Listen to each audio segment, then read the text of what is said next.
మరి ఈరోజు చంద్రబాబు నాయుడు కొత్తగా ఈ ఆలోచనతో ముందుకు వచ్చాడు కాబట్టి తప్పకుండా కొన్ని ఇబ్బందులు ఉంటాయి. అయినా కూడా ధైర్యంగా ఎదుర్కొంటాం. రాష్ట్ర ప్రజలకందరికీ కూడా తెలియజేస్తాం, మేమేం తప్పు చేయలేదు. ఏదైనా తప్పు చేస్తుంటే శిక్షకు అర్హులు. అదే కాకుండా ఏ కేసులు పెట్టినా కూడా అవన్నీ కూడా తప్పుడు కేసులు అనేది కూడా నిరూపిస్తాం ఈ రాష్ట్ర ప్రజలకు అని చెప్పి తెలియజేస్తూ ఉంటాం. సార్, యాక్చువల్గా నాయకులే ఇంత ఇబ్బందులు పడుతున్నారు, కేసులను ఎదుర్కొంటూ ఉన్నారు, అరెస్టులు అవుతున్న పరిస్థితి. కార్యకర్తలకి ఇలాంటి సమయంలో ఎలాంటి భరోసా ఉంటుంది, ఎలాంటి ధైర్యం ఉంటుంది మీతో కలిసి పనిచేయడానికి? కార్యకర్తలందరూ కూడా ధైర్యంగా ఉన్నారు. వాళ్ళందరూ కూడా వైఎస్ఆర్ కాంగ్రెస్ పార్టీకి పూర్తి స్థాయి మద్దతు ఇస్తూ ఉన్నారు. దాంట్లో ఎలాంటి ఇది లేదు. మా నాయకుడు జగన్మోహన్ రెడ్డి గారి మీద విపరీతమైన ప్రేమ అభిమానాలు ఉన్నాయి. మీరే చూశారు, సీట్లు తక్కువ వచ్చినా కూడా మాకు 40% ఓట్లు వచ్చాయి. కాబట్టి మా ప్రజల్లో వైఎస్ఆర్ కాంగ్రెస్ పార్టీ మీద పూర్తి విశ్వాసం ఉంది. చిన్న చిన్న ఇబ్బందులు, పెద్ద పెద్ద ఇబ్బందులు ఎదుర్కొనే కార్యకర్తలందరూ కూడా చాలామంది ఉన్నారు. అయినా కూడా మొక్కవని ధైర్యంతో వాళ్ళు వైఎస్ఆర్ కాంగ్రెస్ పార్టీకి అండగా జగన్మోహన్ రెడ్డి గారికి తోడుగా నిలబడుతూ ఉన్నారు. సార్, 40% ఓట్ బ్యాంక్ గురించి పదే పదే అనేక సందర్భాల్లో జగన్ గారు కావచ్చు, మీలాంటి సీనియర్ లీడర్స్ మాట్లాడుతున్నారు.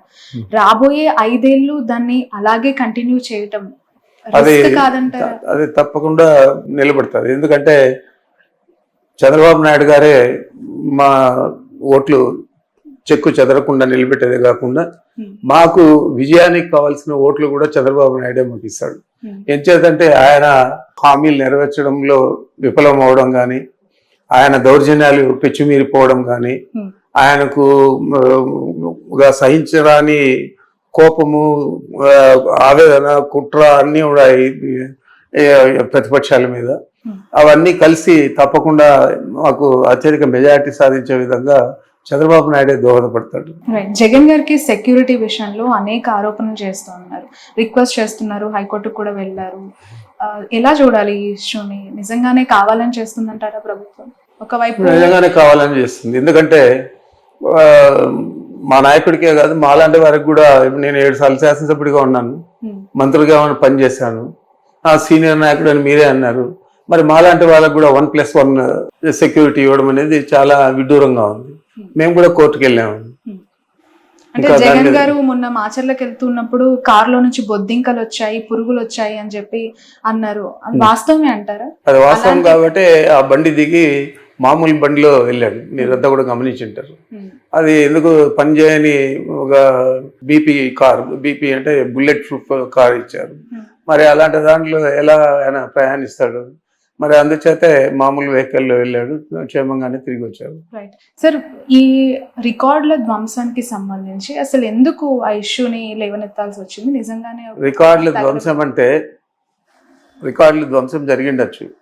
అది ఎవరు చేశారు, ఏం చేయలేదు అనేది కూడా ఆలోచన చేయకుండా, ఫోరెన్సిక్ నివేదిక రాకుండా, కలెక్టర్ కాన్ఫరెన్స్లో స్వయంగా ముఖ్యమంత్రి గారి చంద్రబాబు నాయుడు గారి చెప్పడం అనేది, పెద్దిరెడ్డి వీళ్ళు చేశారు అని చెప్పి చెప్పడం అనేది, ఆయన ఊతం ఇస్తా ఉన్నాడు.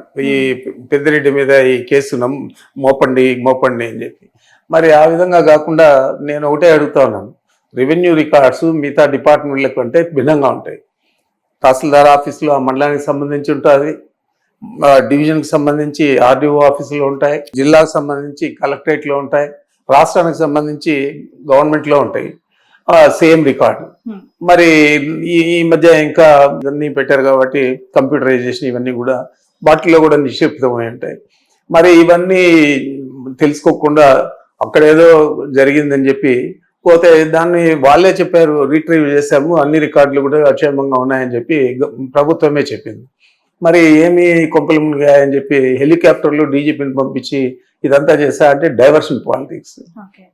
రైట్ సార్, మీరు చిత్తూరు జిల్లాకు చెందిన నాయకులు నిజంగానే టీటీడీని నిర్లక్ష్యం చేశారా? గత ప్రభుత్వ హయాంలో అనేక అవినీతి అక్రమాలు జరిగాయి. చివరికి స్వామివారి ఒక వజ్రపు ఉంగరం కూడా ఒక జడ్జికి గిఫ్ట్గా జగన్ ఇచ్చారు అనే వార్త చాలా సంచలనం కలిగించింది.